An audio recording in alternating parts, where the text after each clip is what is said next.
Welcome to Current Affairs. We at Current Affairs will get you all important events from national, international and sports, which will be useful for your upcoming competitive exam. We will update daily, so to keep updated, subscribe to our channel. Hello friends, मैं प्रियंका कुमारी अभिजीत जी के जिस classes में आपका बहुत बहुत स्वागत है।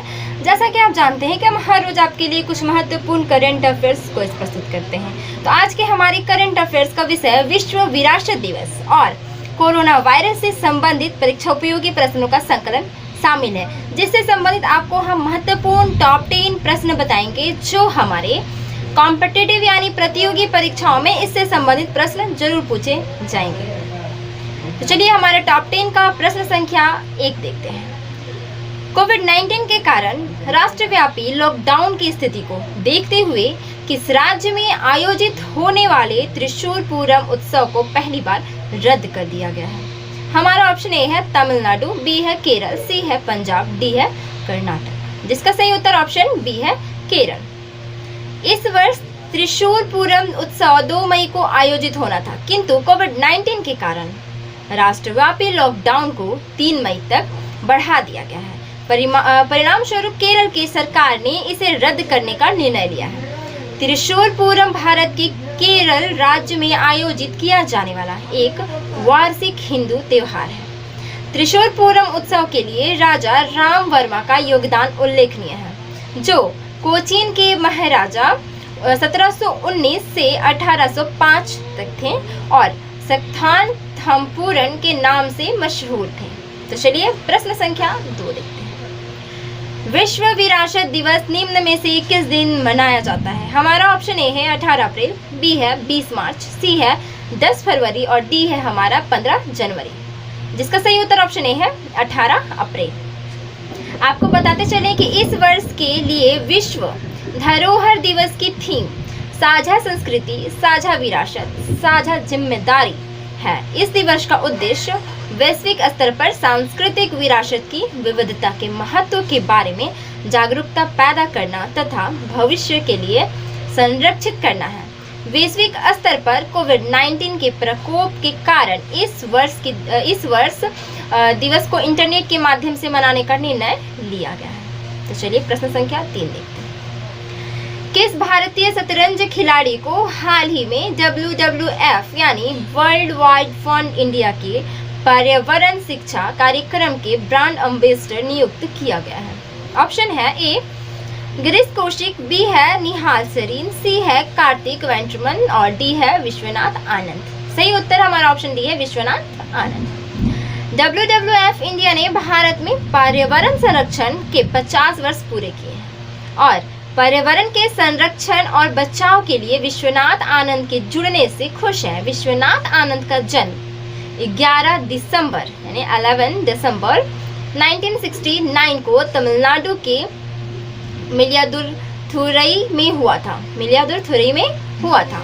उन्होंने यह साल की उम्र से अपनी मां से शतरंज खेलना सीखा था। विश्वनाथ आनंद शतरंज की दुनिया के उन चुनिंदा खिलाड़ियों में हैं जिन्होंने अपने जमाने के हर खिलाड़ी को मात दी है। वे साल 2003 में फिडे विश्व शतरंज चैंपियनशिप में विश्व शतरंज बने। तो चलिए प्रश्न संख्या 4 देखते हैं। केंद्र सरकार ने कोरोना वायरस यानी कोविड-19 लॉकडाउन के कारण भारत में फंसे सभी विदेशी नागरिकों के सामान्य और ई वीजा की अवधि बढ़ाकर कितनी तारीख तक कर दी है? हमारा ऑप्शन ए है 3 मई, बी है 3 जून, सी है 30 अप्रैल, डी है 15 जून। जिसका सही उत्तर ऑप्शन ए है 3 मई।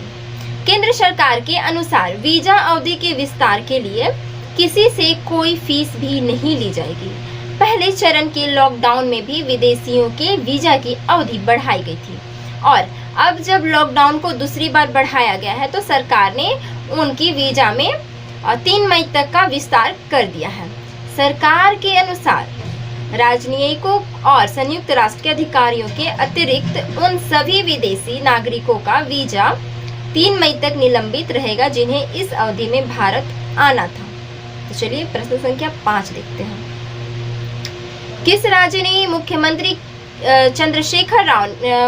के चंद्रशेखर राव ने घोषणा की है कि राज्य में लॉकडाउन की अवधि को 7 मई तक के लिए बढ़ाया जा रहा है? ऑप्शन है ए तमिलनाडु, बी है केरल, सी है तेलंगाना और डी है कर्नाटक। सही उत्तर हमारा ऑप्शन सी है तेलंगाना। तेलंगाना देश का पहला राज्य बन गया है जहां 3 मई के बाद भी लॉकडाउन जारी रहेगा। यहां 7 मई तक जरूरी सेवाएं को छोड़कर बाकी सभी सेवाएं बंद रहेंगी। तेलंगाना 7 मई तक लॉकडाउन को बढ़ाने वाला पहला राज्य बन गया है। केंद्र सरकार ने 3 मई तक लॉकडाउन का फैसला लिया है। तेलंगाना सरकार ने ऑनलाइन फूड सर्विस देने वाली कंपनी जोमेटो, स्विगी और पिज्जा डिलीवरी को भी पूरी तरह बंद कर दिया है। क्या 6 देखते हैं। केंद्रीय कृषि एवं किसान कल्याण मंत्रालय ने कृषि आधारित आपूर्ति श्रृंखलाओं में विघटन को कम करने के लिए किस मोबाइल एप्लीकेशन को लॉन्च किया है? ऑप्शन है ए किसान रथ, बी स्वर्ग रथ, सी जन कल्याण, डी किसान कल्याण। इसका सही उत्तर हमारा ऑप्शन ए है किसान रथ। इस मोबाइल एप्लीकेशन को राष्ट्रीय सूचना विज्ञान केंद्र द्वारा विकसित किया गया है, जो किसानों एवं व्यापारियों की उनकी उपज को स्थानांतरित करने के लिए वाहनों को खोजने में मदद करेगा। कोरोना वायरस यानी कोविड-19 के कारण देश में 3 मई तक लॉकडाउन की घोषणा की गई है। इस लॉकडाउन में किसानों को फसल और सब्जी बेचने में काफी परेशानी हो रही है।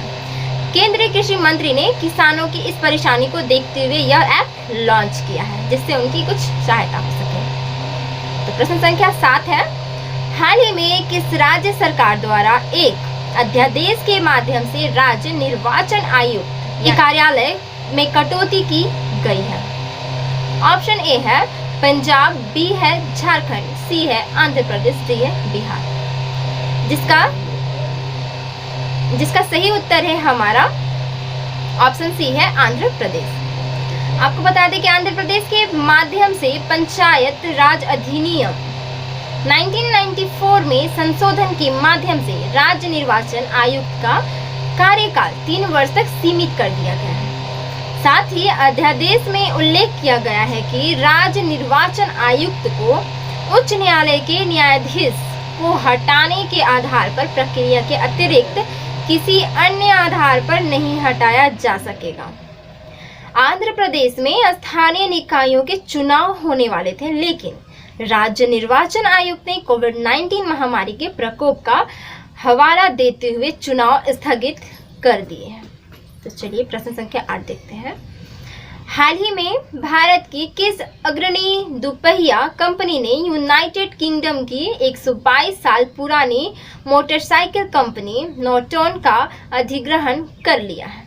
ऑप्शन है हमारा ए टीवीएस, बी यामाहा, सी बजाज और डी होंडा। जिसका सही उत्तर हमारा ऑप्शन ए है टीवीएस। देश की बड़ी 2 व्हीलर कंपनी टीवीएस मोटर ने ब्रिटेन की 122 साल पुरानी कंपनी को 153 करोड़ रुपए में खरीद लिया है। नॉर्टन दुनिया भर में जाना जाने वाला एक प्रतिष्ठित ब्रिटिश ब्रांड है। नॉर्टन मोटरसाइकिल ब्रिटेन का एक बड़ी और फेमस बाइक बनाने वाली कंपनी है, लेकिन हाल के दिनों में कंपनी परेशानी के दौर से गुजर रही थी। नॉर्टन मोटरसाइकिल कंपनी की स्थापना जेम्स लेस्डाउन नॉर्टन ने बिर्मिंघम में 1898 में की थी। तो चलिए प्रश्न संख्या 9 देखते हैं। वैश्विक रेटिंग एजेंसी स्टैंडर्ड एवं पुअर्स के अनुसार वित्त वर्ष 2020 से 21 में भारत की विकास दर निम्न में से कितनी प्रतिशत होगी या रहेगी? जिसका ऑप्शन है हमारा ए 1.8%, बी है 2.5%, सी है 3.4%, डी है 2.1%। जिसका सही उत्तर हमारा ऑप्शन ए है 1.8%। विश्व रेटिंग एजेंसी स्टैंडर्ड एवं पुअर्स स्टैंडर्ड्स एंड पुअर्स ने हाल ही में वित्त वर्ष 2021 यानी विश्व rating agency Standards and Poor's ने हाल ही में वित्त वर्ष 2020 से 21 के लिए भारत के विकास अनुमान का अपना पूर्वानुमान जारी किया है। वैश्विक रेटिंग एजेंसी स्टैंडर्ड एवं पुअर्स ने भारत के जीडीपी विकास अनुमान को 3.5% के पिछले अनुमान से 1.8% तक घटा दिया है। एजेंसी ने यह भी चिंता व्यक्त की कि कोरोना वायरस प्रकोप का 4 बिंदु अभी तक नहीं पहुंचा है और यह कई अन्य देशों की तुलना में थोड़ी देर बाद होने की उम्मीद है। तो चलिए हमारा टॉप 10 का प्रश्न संख्या 10 देखते हैं। हाल ही में किस देश के कुछ शोधकर्ताओं ने जल में उपस्थित भारी धातु आयनों की पहचान के लिए एक कॉम्पैक्ट सॉलिड स्टेट सेंसर के विकास में सफलता प्राप्त की है? ऑप्शन ए है नेपाल, बी है चीन, सी है बांग्लादेश, डी है भारत। सही उत्तर है इसका डी, भारत। जी हाँ, बेंगलुरु में स्थित नैनो एवं मुद्र पदार्थ विज्ञान केंद्र में शोधकर्ताओं की एक टीम ने एक कॉम्पैक्ट सॉलिड स्टेट सेंसर की विकास में सफलता प्राप्त की है। अध्ययन के दौरान देखा गया है कि इस सेंसर के माध्यम से बहुत ही आसानी से जल में उपस्थित भारी धातु आयनों की पहचान की जा सकती है। हालांकि शोधकर्ताओं की टीम इस सेंसर की चयनात्मकता में और अधिक सुधार का प्रयास कर रही है। तो आज का हमारा महत्वपूर्ण टॉप 10 प्रश्न यही समाप्त होता है। उम्मीद है कि आपको हमारा यह टॉप 10 प्रश्न बहुत पसंद आया होगा और इससे आपको बहुत सारी हेल्प और मदद मिली होगी। तो हमारे चैनल पर बने रहिए। तब ये एक गुड न्यूज़ है कि हमारे इस लॉकडाउन के समय में जहां पढ़ाई के साथ साथ खाना भी ज़रूरी है, उसके लिए हम आपके लिए कुछ मज़ेदार चटपटा डिशेस लाए हैं। नीचे दिए गए लिंक पर आप क्लिक करके उस डिश के बारे में जान सकते हैं और घर बैठे बना सकते हैं और लॉकडाउन का मज़ा ले सकते हैं और साथ ही पढ़ाई भी कर सकते हैं। तो चलिए बने रहिए हमारे क्लासेस पर और आपसे उम्मीद है कि आप हमारे चैनल को लाइक, सब्सक्राइब, शेयर और कमेंट जरूर करेंगे।